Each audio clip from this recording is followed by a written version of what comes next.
Welcome to the SaaS Ad Lab podcast, where we bring to you the stories of SaaS founders, entrepreneurs, and CEOs. My name is Luis. I'm the owner and founder of Phantom Agency, a digital marketing agency specializing in scaling SaaS companies. And today we have the pleasure of interviewing Martin. He is the founder of History Search and Convergate. It's a platform that allows you to search essentially for web pages that you've been before, and just helps you keep track of everything that you've done in the past, and really just makes it easy for you to find things. So thank you so much for being on here today. It's a pleasure having you. And why don't you tell us a little bit more about the product itself? Well, we started developing History Search around 4 years ago with a simple thought in mind. Like, we're visiting thousands and thousands of web pages, some of us even weekly, most of us monthly, and almost all of us yearly. And the amount of data we're processing is just unimaginable. It's very hard to keep track of. Even trying to keep track of it with folders and subfolders and Trello boards, it just doesn't work. Mm-hmm. And it's also quite normal that it doesn't work because we're not actually doing this on our own computer either. On your computer, it's like the file system that connects all the applications together. If you find a Photoshop file, you just double click it and it's opened in Photoshop. Uh-huh. On the web, it doesn't really work that way. On the web, each application, like Google and every other application that you're using, has its own, let's say, database. So if you want to find something there, you're going to have to search everything separately. And most websites, as we know, don't have any archive at all. So it's just going to be you and your list of browser links, and a wary title where you depend on the dev who has given the site a good name or not. Mm-hmm. And we set out to solve that and really to build like the backbone. And like you can imagine that right now that the search is there, we're adding things such as collections and stuff like workspaces, where you can like merge multiple websites into like virtually one website, where you can, for example, instantly open your Phantom project workspace the next day when you continue work. Mm-hmm.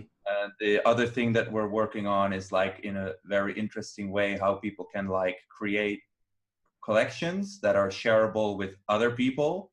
So it becomes like curated knowledge that you can share with people that you either work with or even publicly about topics that you're interested in. So then, and if I'm familiar correctly, there is a couple of different plans that people can use, right? There is a free plan, and then you have a couple of other plans that are paid for. How did you come up with the right way to price the product? Oh, I've got something interesting here for like early founders. Okay. Actually, forget about the free version. Don't ever start. I'm never starting again with a free version again. It's funny because like naturally you think that the free version, it's my new product, it's not really worth something yet, I'm going to start free and then add paid later. Mm-hmm. But this is actually really bad for the validation of your idea, because you're left in no man's land until you actually have people paying for something. Right. So putting the price is really hard, and it's like constantly changing. So I think the best advice there would be, for myself at least, is to start with the paid version and then the minimal viable paid version. So from the MVP is like the minimal viable paid version that is required to actually get people to pay for your product. And then from that point on, you start iterating and improving. And the reason for this is simple, because imagine if your product is super amazing and great. You can choose a strategy where you decide to make your product free. But one thing that a lot of people don't keep in mind is that even if you have this crazy boom of growth, because it's free, because that's why you want a free version, because you want no limitation in growth, really. Although, one, when you're just starting or your first few years, you don't have these growth channels. And the second thing, what happens if you do get them? You're not even going to be able to afford a 1 million user server bill anyway. Right. So that's actually a good point. I saw someone post in one of the Facebook groups not too long ago, and they mentioned that they essentially, I forgot what the product was exactly, but they created the product, and he decided to, and this was after people told him not to do this, right? And so he decided to actually give out a free plan or free product for 12 months. So essentially a free whole year. And you might have seen what I'm talking about. I'm not entirely sure, but he mentioned that, he talked to multiple people and everyone told him, don't do that. It's going to be bad. You're not going to be able to find, what you're looking for. And it's just too much time. It's 12 months. It's a lot of free time for people. And essentially he came back and said, this actually worked really well. I went, against what everyone told me not to do. And I did it anyway. And it turned out to work really well. I guess, and it makes sense too, because I've spoken about this in the past also, where you want to, the product, if you build a really good product and it's something that people are going to invest time into, it's going to be really hard to migrate to a different software that is similar for a competitor, essentially, right? Once you've spent so much time on this one product and everything, and all your systems and all your processes are invested in there, because it takes time and effort also, on top of also paying for a new product. Even if it's a cheaper product, you still have to migrate everything and pretty much restart the whole process again and learn how to use a new one, where now they've been invested for 12 months. So if you suddenly charge them, I feel like it's not going to be that difficult to actually pay up. Well, I think it's a really interesting combination of the thing I learned and the thing that he discovered. Is I would definitely advise myself mostly, and others, of course, that get rid of that free version in the beginning. Mm-hmm. And, for example, implement a very long trial like he did. Yeah. The reason why is because, from what I noticed, is that one of the hardest things with having a freemium model is the upselling.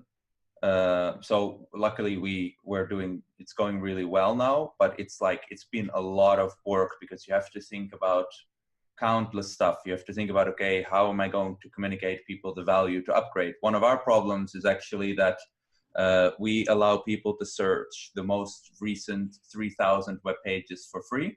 That's a lot. And it's quite a lot. And for other people, it's not enough. So people are like, oh, it's not enough. And other people like, oh, it's more than enough. So they're not upgrading, because 3,000 web pages for an average internet user is around 2 to 4 weeks, depending on how active they are. Mm-hmm. And most of the time, people need to find something they saw last week or the week before.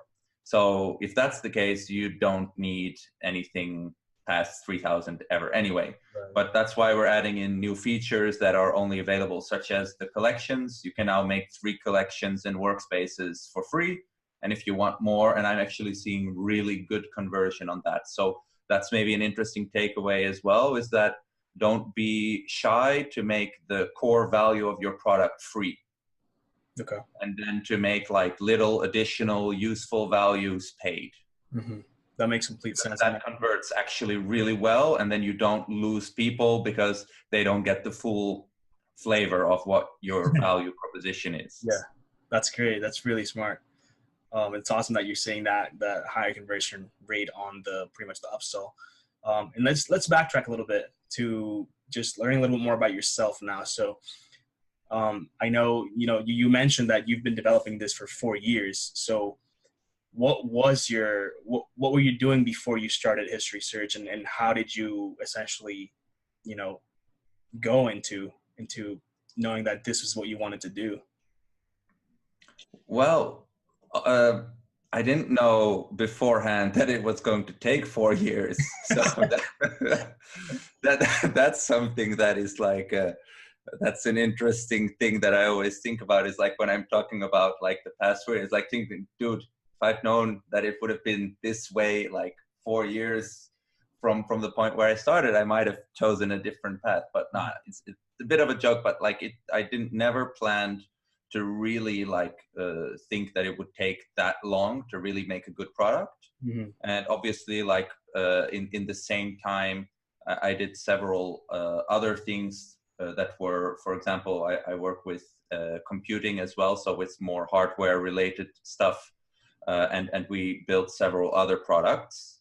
But History Search has been one of the products that I've been working on for the past 4 years. And obviously we'd have to do other parts, which is an interesting thing, I think, for other entrepreneurs as well, is make sure that you're in for it for a marathon. because like obviously 4 years, how are you going to pay your bills? And Right. we have a team of 3 people. How are we going to pay 3 people for 4 years and keep your girlfriend happy at the same time? It's not going to work Yeah. So, without other income sources. so how did you do it? Because it is a long Well, time to be working on something that it's still, I mean, you didn't know, right, if it was going to be worth it.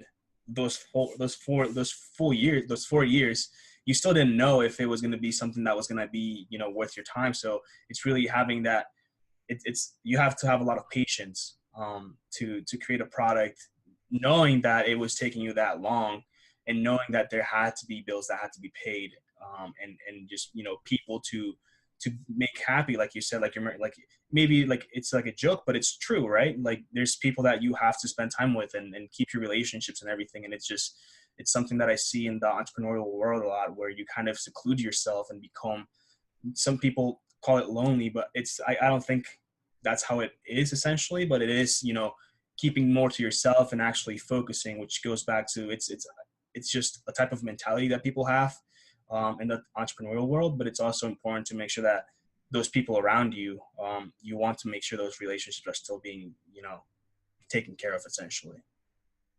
yeah, exactly. Like for me, it's like really like one word. Well, it's actually 2 words, like the marathon mindset. I once ran a marathon, and this was a really interesting experience because I wasn't very well trained, but it was like purely on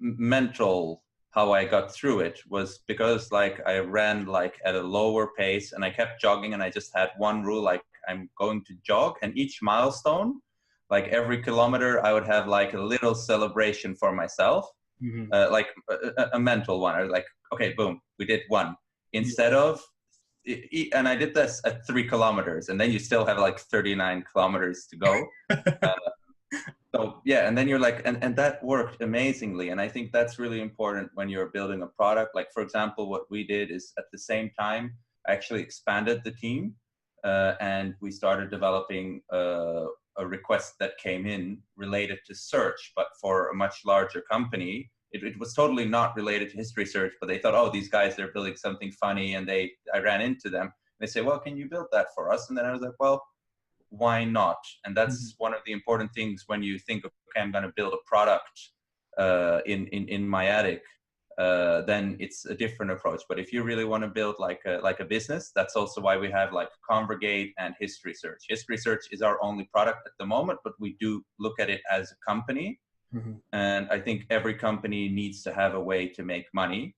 And if that is by selling resources in the meantime while you're building your own product, that's good. Absolutely.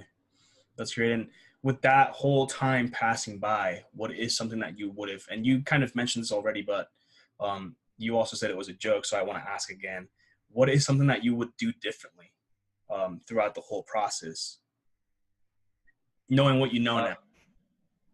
Well, the thing that I'm doing differently, like with new products that are currently in development, is that I'm really like working through the minimal viable paid version. Mm-hmm. So I'm really looking a new product that I'm working on. It's very niche. It's like a content management system, and it's like a website builder, but super simple. Mm-hmm. And the thing there is that we just decided to say, okay, no free version. We do have our free version strategy, freemium model strategy ready. But I've completely removed it, and we're going to have a paid version only. And then possibly with something like you mentioned earlier, with a very long trial. Mm-hmm. The reason why is because I think the most important thing that you need to know is that when the moment comes, is this person going to churn or is he going to pay? Uh-huh. And that you need to know ASAP, because maybe you're developing some specific kind of feature that you find very cool.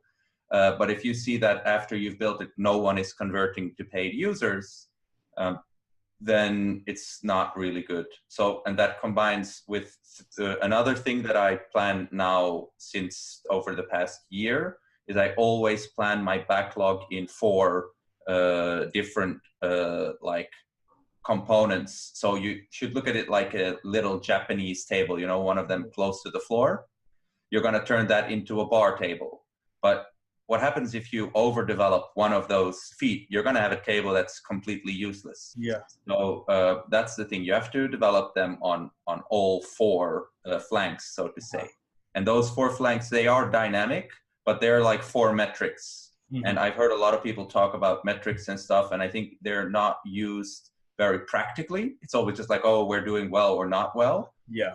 But like, I'm really trying to divide now, like even our entire backlog, so the company backlog, into the four metrics that are most important for us. To give an example, right now, it's improving quality, which simply means improving stuff we already ship. It's really boring and it's not fun at all, but it's very necessary. Absolutely. The second one is increasing engagement. Increasing engagement is finding how can we features that we can build to increase the daily touch points with our software. Mm-hmm. Then the other one that we have is improving conversion. It simply means like, how are we going to make more money? And then finally, we have stuff that is related to new features, which we just experiment with. Okay. And you brought up a good point with one of the first things that you said there, which was spending time creating a feature that eventually you don't know, right? If when the time comes, are they going to purchase or use it? So how are you going about creating new features inside of these platforms? Are you essentially asking, your users what they want, or is it something that you kind of go internally and think, well, this would be a good idea? And that's when you kind of don't really understand or know if people will actually use it or not.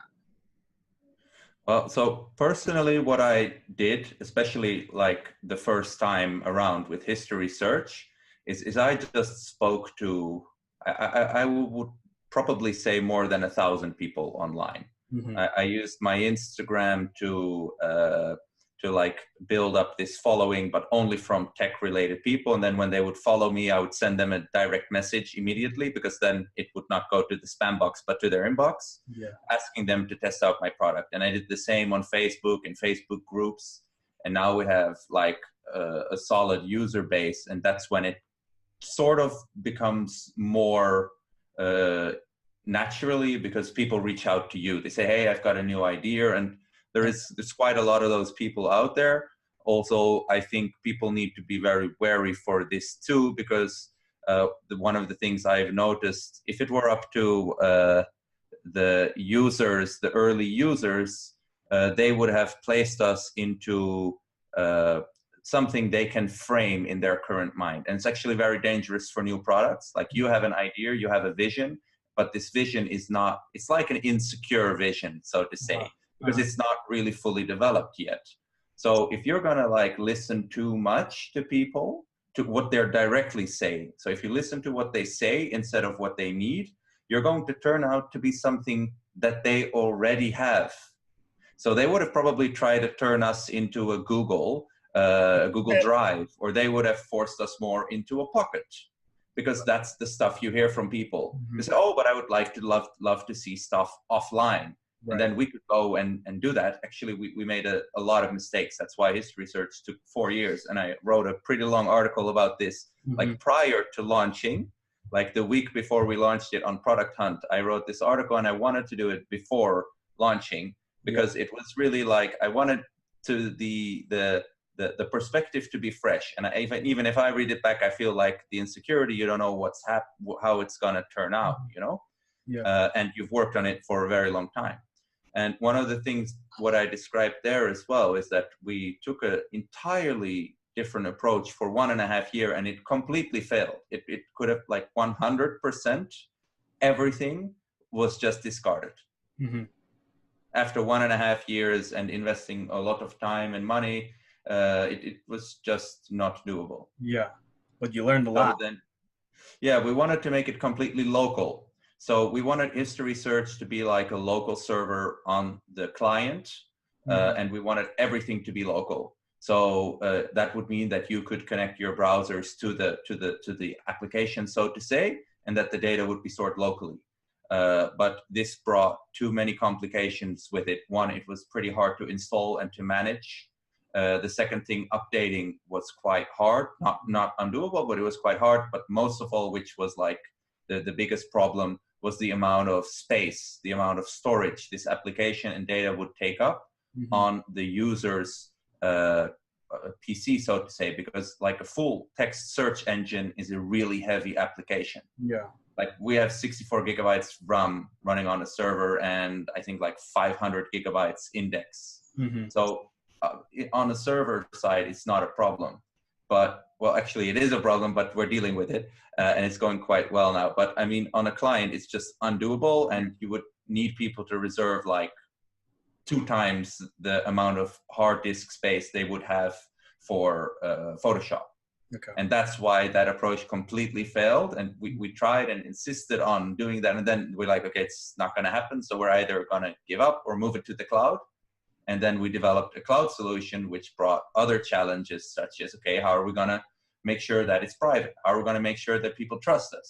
Because one part is making sure that it is private and secure. And the other part is then after you've done all that work to make sure that it is, that you have to get people to believe that you've actually done that. Yeah. So it's like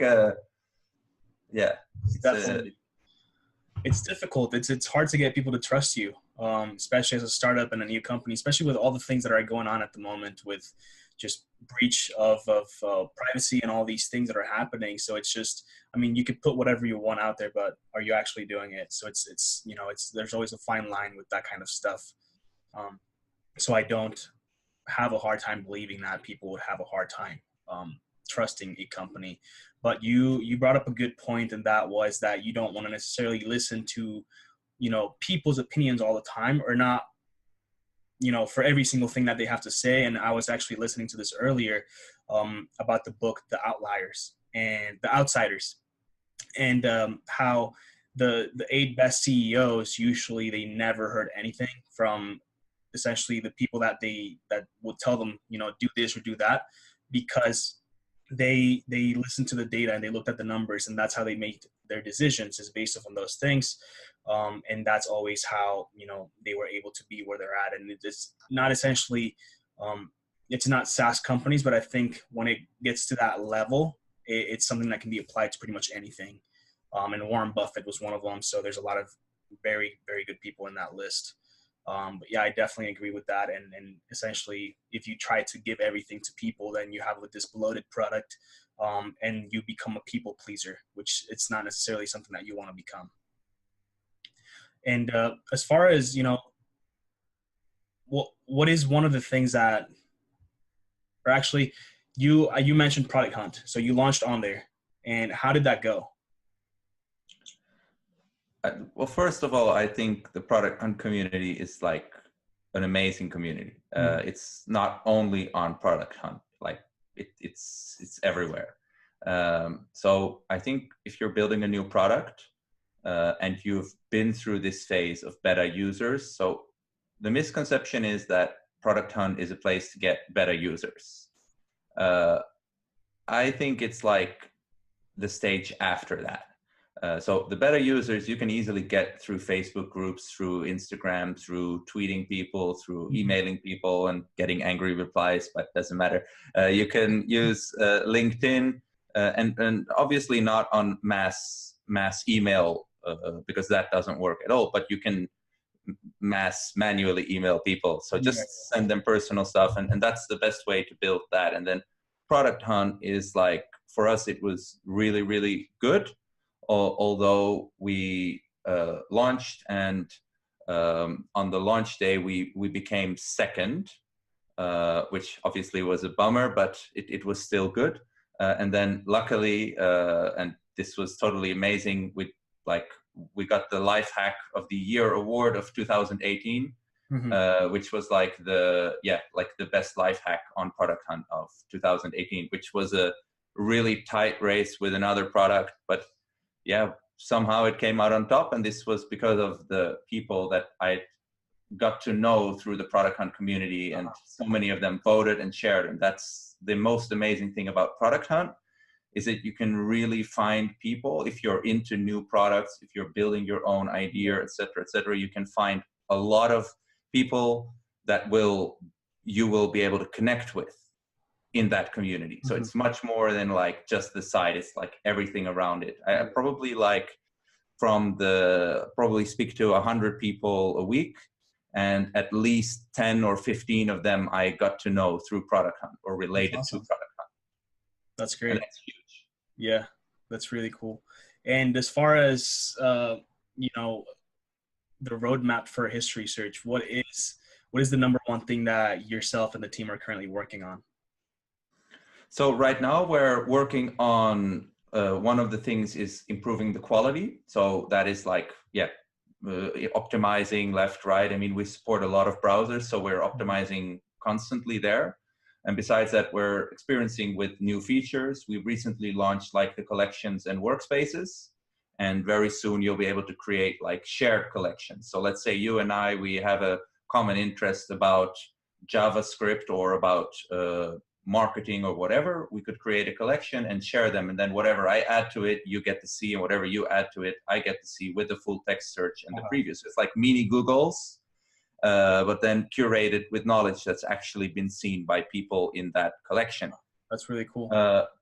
Yeah, that one we want to build. We want to build something like, spotlight search, how you can spotlight search your computer, where we're working on something that works a little bit like that in the browser. Mm-hmm.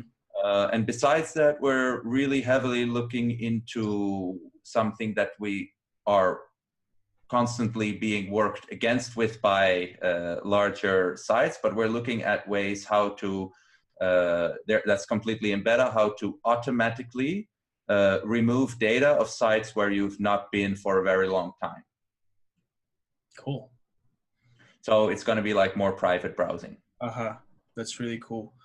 And as far as, we're getting close here. So what is one piece of advice that you haven't mentioned yet? Because you mentioned don't start with the free product. Start with the minimal viable product that is paid. And aside from those and the marathon mentality, what is one thing that you would tell any individual that is starting a SaaS company or that is in the early stages of? Well, it's like, let's think of an anecdote. It's like Lego.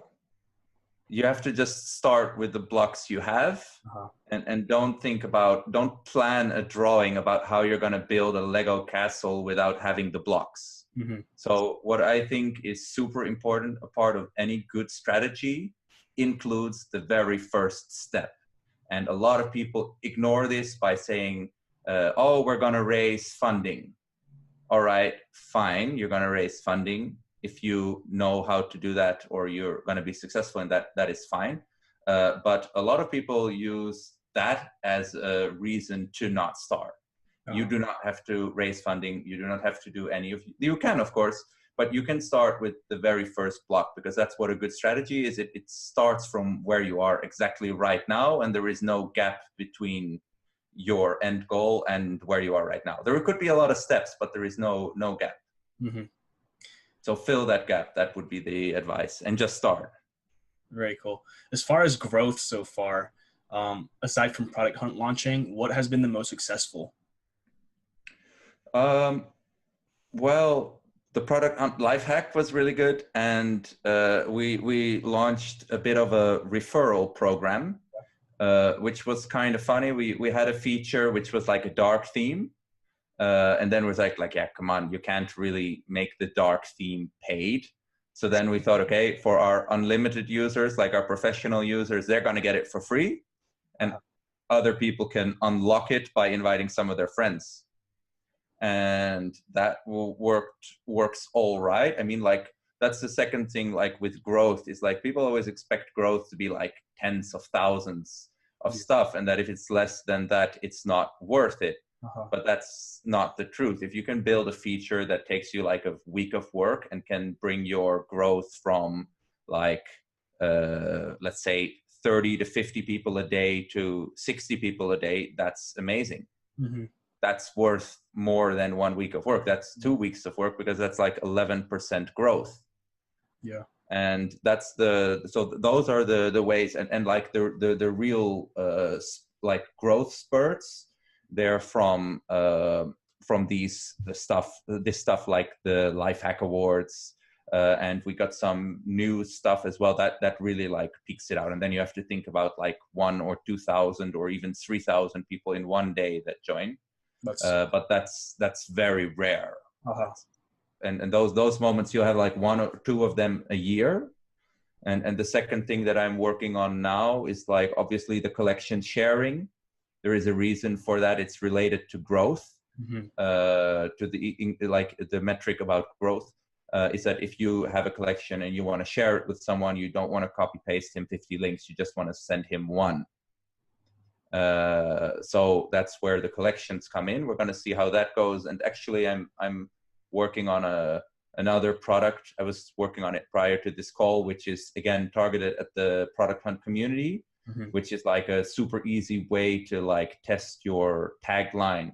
Like creating a tagline is really hard and super important and defines most of your success when it comes to advertising or Product Hunt. And we built a tool that makes it super easy to survey that. And that's more or less going to be free. But what's going to happen is that tool is I'm going to use that to promote history search. Yeah. Very cool. That's awesome. And that's the idea for us on like 2 levels. So one is like in the app, and obviously this tagliner, it's what it's called. It's probably not going to last forever, but it's going to be good for 1 or 2 years as our product matures and our real growth channels, for example, like the collection sharing and this stuff develops further. That's awesome. That's awesome to hear. And content as well. Like I wrote an article about how to like launch your early idea to first revenue. And that got us still gets us a lot like about Product Hunt, because if you create content that people are going to return to and that's going to stay valuable, that really does good as well. Obviously, when you launch it the first day, it's going to be a lot of traffic, but after that, it's also going to get you like 10-15% extra signups in the day. Yeah, content can be huge. I've seen it before where a company will come out with, for example, there's a specific issue with an integration with one of my clients, and that piece of content, it's a blog post that just walks people on how to fix this issue. And that's one of their main channels or content pieces where they get like half of their traffic, and it's insane. And it's been on there for years. I think it's been out there since like 2015 or 16, and it's still an issue that happens. So it's still driving tons of traffic to the website. And it's one of the fastest ways to get people to actually sign up and convert into paying users because they need that product for it. So it's super. Yeah, that's awesome. And as far as books and stuff, actually, what's one of the SaaS companies that you look up to the most? SaaS companies that I look up to the most. Well, I would say Intercom before they screwed me over with pricing. So I've heard that a lot. That's funny. And do you have any books that you would like to tell people about that you've enjoyed and have helped you? Well, I think it would mainly come to stuff that is like related to mindset and emotionally, and how do you develop like a source of awareness so that you realize when you're, for example, stressed. I think stress is a very good thing, but it's a very bad thing if you don't realize that you are stressed. Yeah. So it's kind of it's like you being super angry and not knowing that you're angry. Yeah. And that's the danger of stress, is that can pile up for a long time. So that's one thing. And for example, I'm a big fan of the book. It's called, this is more statistical, it's called Thinking Fast and Slow by Daniel Kahneman. Okay. And it's one of my all-time favorites, together with books such as Sapiens or Homo Deus from Yuval Noah Harari. Maybe you've heard of it? I'm not familiar with that one. I don't think so, at least. They're super, super good books. Like, they're really interesting. They're not so much related to business, although I do think that philosophy is a big part of why you do your business. So it's interesting to develop that. Absolutely. I'm pretty sure I have the first book you mentioned, Think Slow and Fast. from Daniel Kahneman. Yeah. Yeah, I'm pretty sure I have that on my Amazon like cart right now. So I'm gonna go check it out right after. So that's awesome. Thank you very much. And do you have any questions for me? Well, I would like to know about how long you've been working with Phantom and what's like the bigger vision behind it. Where's it going to be 2 years from now? Okay. Phantom has been around, I want to say, for about a year. But we recently decided to niche down on SaaS companies because we worked with quite a few in the past and we really enjoyed it. And that's essentially where we want to go. And I'm personally passionate and just pretty obsessed with SaaS companies and the whole. I love entrepreneurship, and it's something that is huge. I feel like, I mean, obviously entrepreneurship is huge with any business, but I think the atmosphere and, you know, the type of people that are involved in this community, I don't know. There's something about them that I really enjoy, and like getting on here and speaking with people like yourself, and just learning from you guys and everything that you guys do is awesome. And I've actually got a couple of ideas for products too. So I'm thinking of like taking action on something. So that's that. And as far as where I want this to go is I want to, you know, help the next Intercom become the next Intercom as far as growth and stuff like that. So it's really just helping these companies scale and get, you know, to where they all want to be essentially. And I think that's the short answer for you. It's a very cool answer. Thank you. Yeah, you're welcome.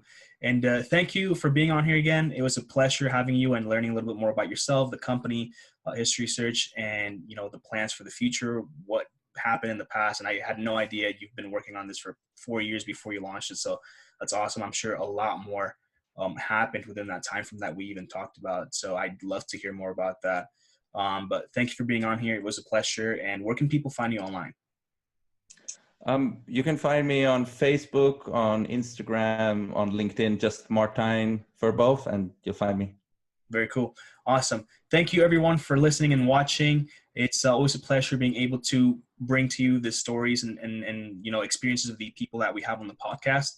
You can find me on Instagram, LinkedIn, Twitter, Facebook. Just search Luis Camacho and you'll find me. And I challenge every single one of you to go out and do something great, whether it is for yourself or for other people. Just go out there and do something. And thank you all for being on here. Bye-bye. Bye-bye.